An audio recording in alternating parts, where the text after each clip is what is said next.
Ja, okay, ist ein gutes Anliegen. Ich glaube, es ist ein bisschen blöd wegen dem Wetter, weil wir zeitlich so begrenzt sind, dann, dass wir möglichst viel in einer Sprache hinbekommen. Und ich glaube, es ist auch für die anderen Aktivistinnen gut, wenn alle 4 auf Englisch sprechen, sodass sie sich sozusagen auch gegenseitig verstehen und dann weniger doppeln. Gibt es sonst noch Fragen? Dann können wir loslegen.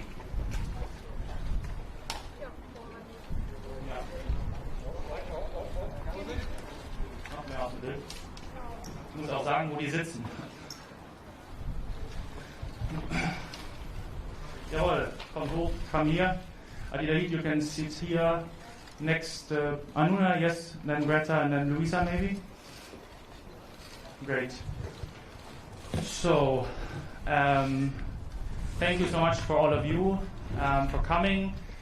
Thank you for keeping the distance. Thank you for wearing a mask.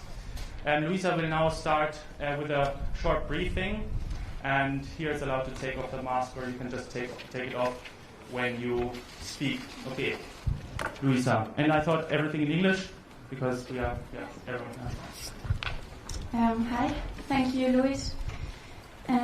Yes, so we had a meeting today of 90 minutes with Chancellor Merkel. We had a discussion for all of that time. We were discussing matters concerning German politics, European politics, and international politics, and in particular also trade agreements and pricing mechanisms for carbon. And I think we're now happy to take your questions. Yes, sure.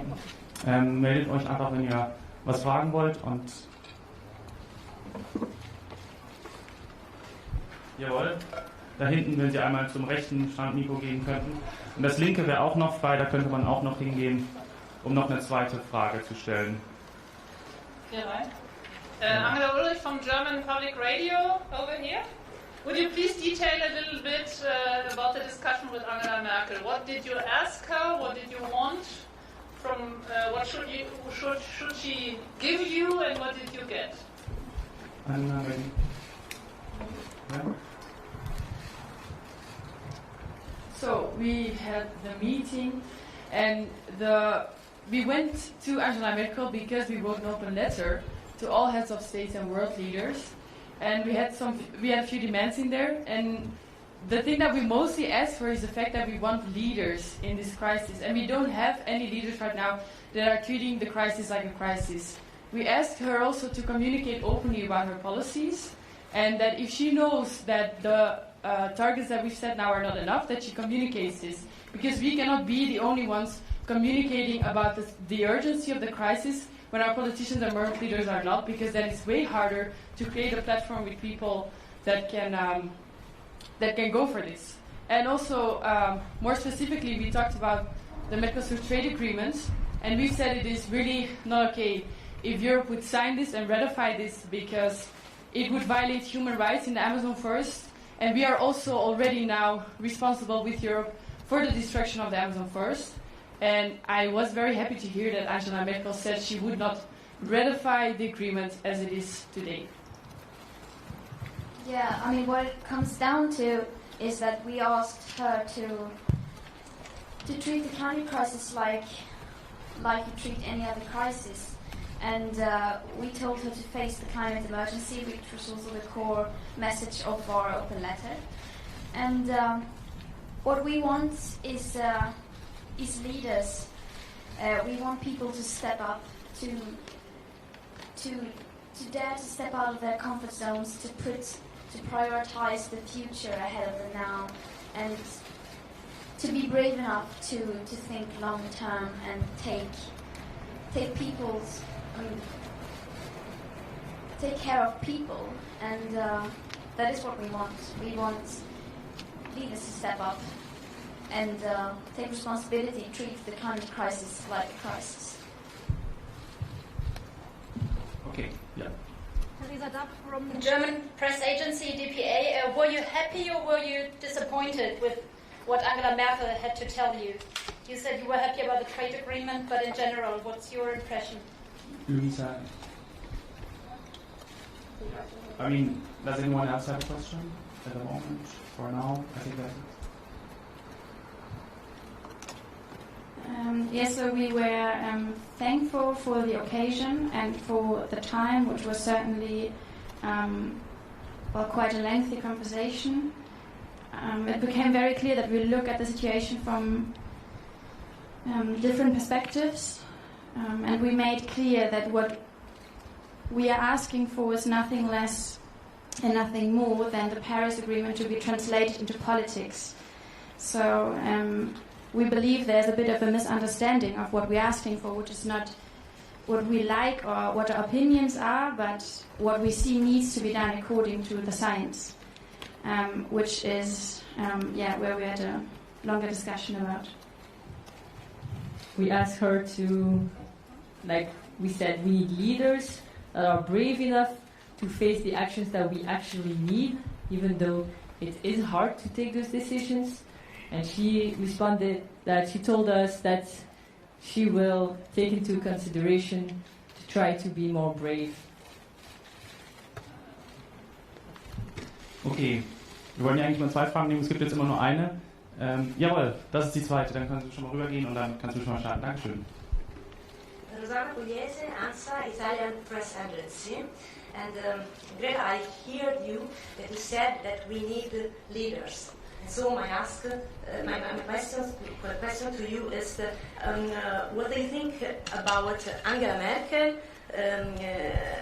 She's brave enough, in your opinion, and what do you think about a world in which the United States of America, a president like Joe Biden, have, and not anymore Donald Trump?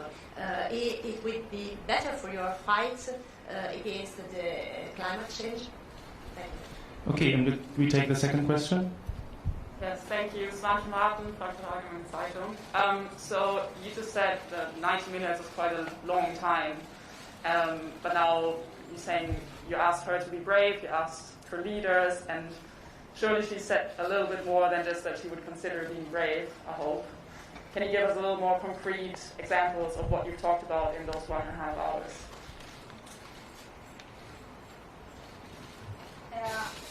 What I think about Angela Merkel, I think she was nice, she was very friendly, and I think that anyone could be brave enough to become that leader, and she has a huge responsibility, but also a huge opportunity to become a leader like that, and that goes for everyone.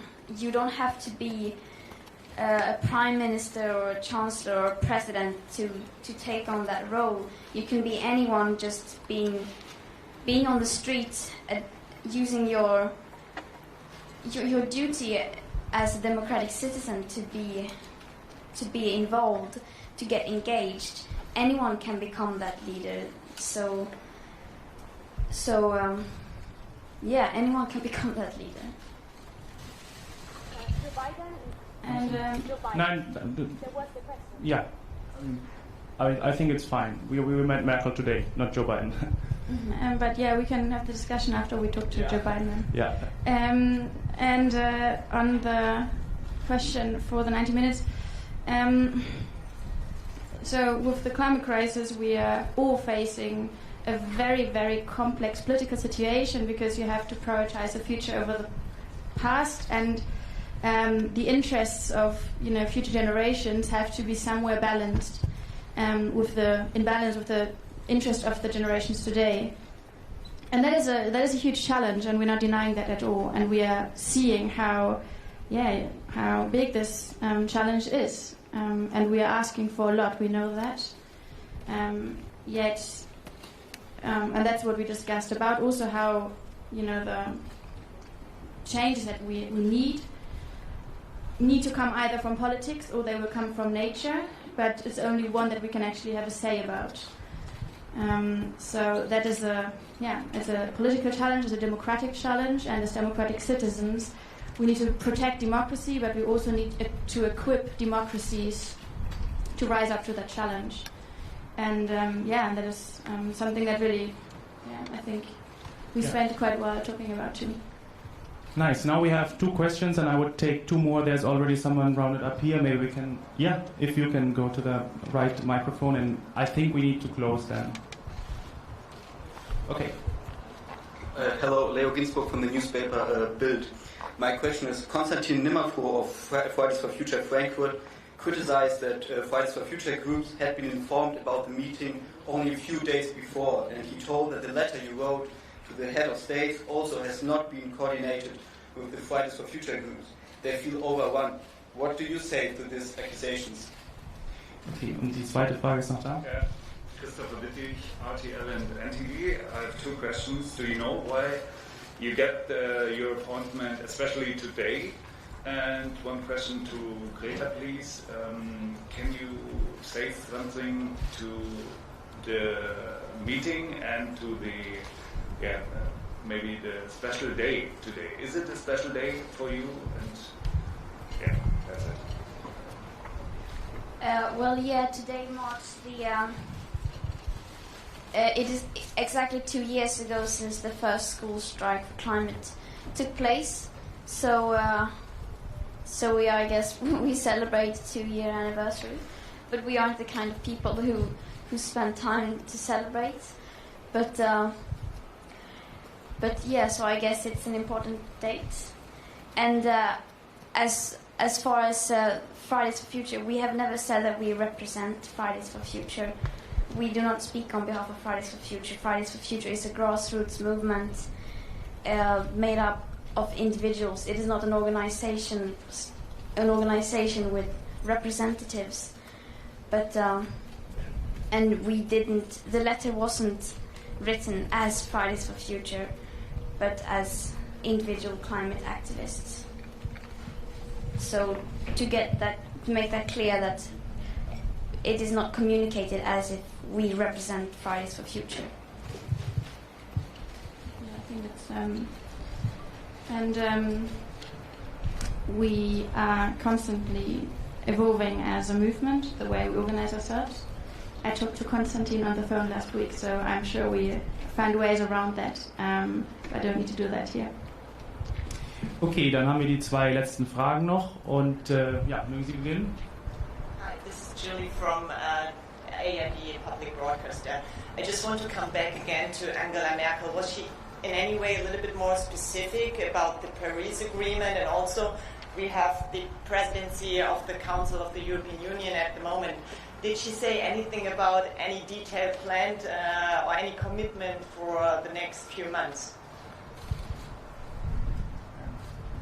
Yes, so of course that was also why it is an important moment to meet her today and during those 6 months of the presidency, because Germany has a huge responsibility, not only because it is a developed country that has itself a responsibility, but also because they are now the leader at the council, and we want to make sure that he brings those targets higher up. That's what we also we ask her to go further, of course, because right now the targets where they are not reaching the Paris Agreement. And so we ask her also concretely, how can you make that happen? And I mean, as a physicist, she reaffirmed that she does understand the science and that it's no excuse that she doesn't understand the science behind the climate crisis. And as a politician, she well understands the political complexity behind that struggle. And the question now is how to fill that gap, because we are dimensions away from where we should be according to Paris.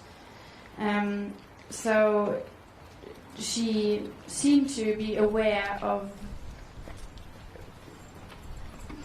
the challenge ahead, and she at least confirmed that she is willing to get stuff done during the presidency.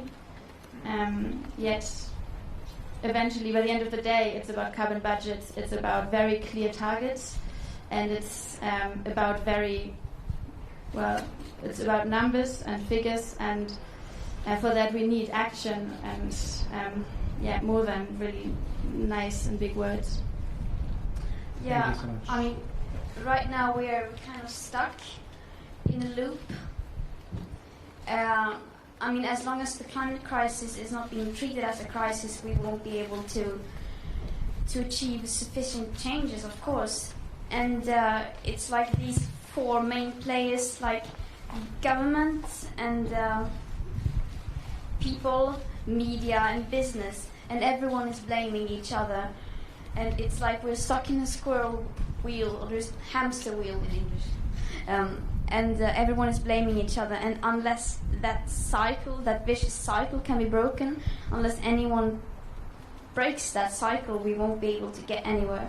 And that's, yeah, and everyone has a responsibility, and I tell you, especially as media here, you also have a huge responsibility in communicating this crisis, treating this crisis as a crisis.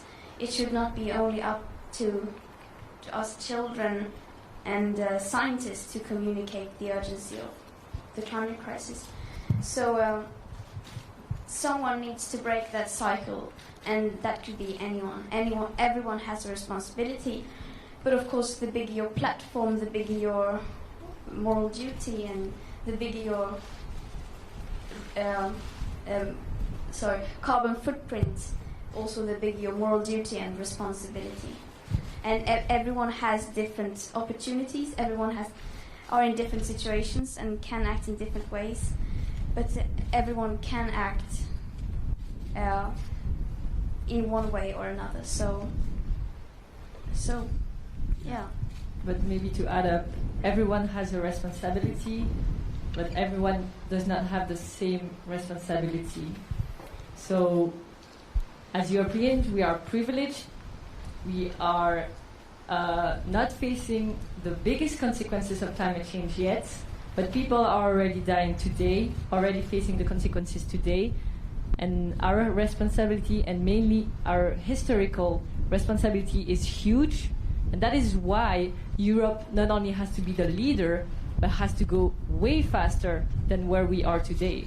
And what we bring up as a message here is not what we think or, oh, what should we ask her, but it's concrete facts that come from experts. And we only try to break this huge space between what we keep on hearing from experts and what we see actually happening. It's just the gap is so big. And so we hope we can fulfill this gap and work together forward, but for that we have to understand what's actually the situation. And that's where everyone is responsible. Okay. Yeah, I mean, we often say that we are all in the same boat after all. And yes, that is true, everyone will be affected by, but on that boat some are traveling business class, so to speak. And we need to take that into account, and we also need to look at the historical emissions. And speaking of responsibility, and yeah. Thank you so much. I think it's getting really hot. More questions? Okay. Bernhard Petrov with the newspaper Die Tageszeitung. I'm referring to the open letter that you sent and that you also brought today to Merkel. In this letter you give very specific topics.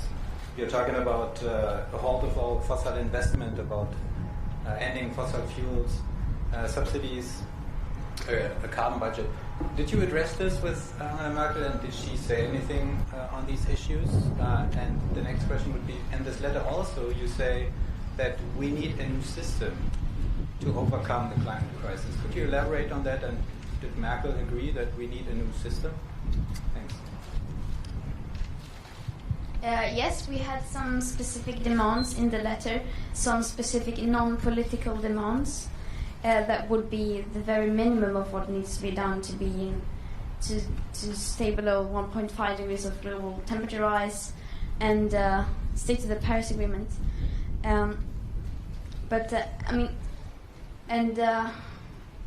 We discussed some demands, but it's complicated, and we discussed the goal of net zero 2050 for the EU, which of course would not be consistent with the Paris Agreement. And we discussed a bit about the upcoming impact assessment report for the EU's emission targets. And to clarify, when we say that we need a new system, we mean that if you look at the planned production of fossil fuels that the world is planning to produce until the year 2030, according to the UN's emissions gap report, is 120% more than what would be consistent with the 1.5 degree target. So you see that it doesn't really add up. So if we are to stay below that target, we are going to have to make it possible to abandon valid contracts and deals. And that is not possible within today's system, and that is a proof, black on white, that we need a new system in order to achieve these targets, to stay below these safety limits. And just as simple as that, if you just add up the numbers. We need a system that takes into account that we have a planet that has limited resources. And we are a bit scared that today this is not taken into account. Okay, we have one more question over there. Thank you. My name is Ralph Bollmer from Frankfurt Allgemeine on Sunday. You said that you understand that the situation became more complicated for politicians because of Corona crisis. My question is if you have changed your strategy, your approach because of the crisis. Is there anything which is different now than before for your movement? Thank you. Well, as for everyone, many things are different. We are people too, so we do experience a deadly virus everywhere, so that's obvious. Then we are a movement who, used to strike as in masses on the streets, which was for many weeks not thinkable during Corona, and is still a very challenging task. Yet there were also similarities. We are a movement that always said unite behind the science and fight every crisis, and that's what we did as a movement too during Corona. So we took the Corona pandemic and we're still taking it seriously as we should. We are listening to the science and we are adjusting. So we are moving to spaces where we can strike safely, sometimes digitally, sometimes in different, like in smaller numbers on the streets. And yet we're seeing that compared to the Corona pandemic, the climate crisis is really, not being taken nearly as seriously. And Corona has, once again demonstrated what it looks like when you decide to take a crisis seriously. And we're taking it from there on and really, taking that into account when we ask the climate crisis to be treated as a crisis. Hence, we have decided to strike again globally, safely if possible on the streets, or digitally if in places where we can't be on the streets. So we're mobilizing right now for September 25th. And there was a really challenging decision to make because we see how difficult it is today to organize a global action day when people certainly face different struggles all around the world. Though the climate crisis hasn't slowed down, it's escalating, and wherever you look, we're seeing people suffering from it. So obviously, we need people to demand action, and this is obviously what we keep doing. And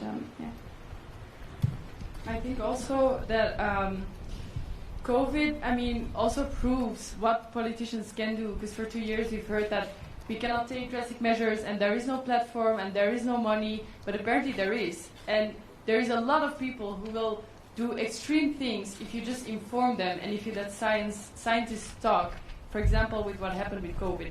And also, post-COVID is like a huge opportunity to take things differently. Our economy kind of collapsed and we also talked to Merkel actually about the fact that the European Union is now releasing 2,000 billion euros of state aid, but we are still investing it in an economy that inherently fuels the climate crisis. So instead of investing in a sustainable future, we're still investing money in a future that I myself don't even want to live in. So these are also important things to take into account when we think about Corona. And we have one more question over there. Hello, I'm Susanne Ehlerding. I'm with Tagesspiegel here in Berlin.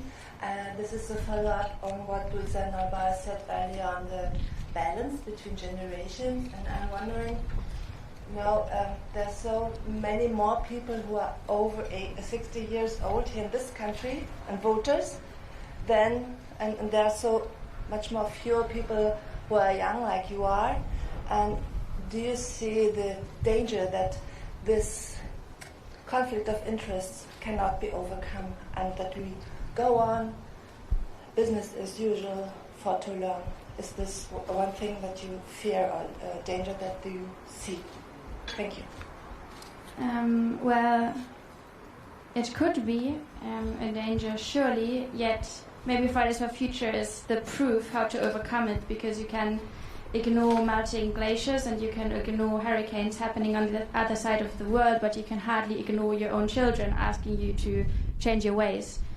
And hence, bridging that gap between generations and turning towards your parents, grandparents, people close to you, has turned out, as we see it, to be a one way forward. To emphasize when we know we have for once to act for the future, which we are, and to prevent crises instead of reacting to it only, which is obviously a new way to go, but what we need to do in times of the climate crisis. Okay, thank you so much. I think that's it. We have a solid half an hour. Maybe you want to have some closing statements. Maybe we want to announce the next global strike. For me, I want to thank Haus der Kulturen der Welt for hosting us. And we're really happy to be in this place, which feels really suitable. And they've also recently started a campaign on, a topic closely related to ours. I don't know how in English, Okay. Maybe you want to say something about the future, like the next strike. I think we should promote it. So as Emma said, the next the next day of climate action, as we call it, is coming up on September 25th. We are mobilizing everywhere, but it's very difficult in different regions around the world. So depending on what the corona pandemic allows, we will strike online or offline. In Germany, as for the German press, we are planning several hundred strikes on the streets, very safely corona-conform. And besides, I think that's it for us now. Right? Thank you so much for being here. Thank you for answering the questions related to the meeting with Merkel. And bye. Thank you, everyone. Maybe you still have some technical questions. I will stay here and we can clarify them. And that's it. Thank you so much.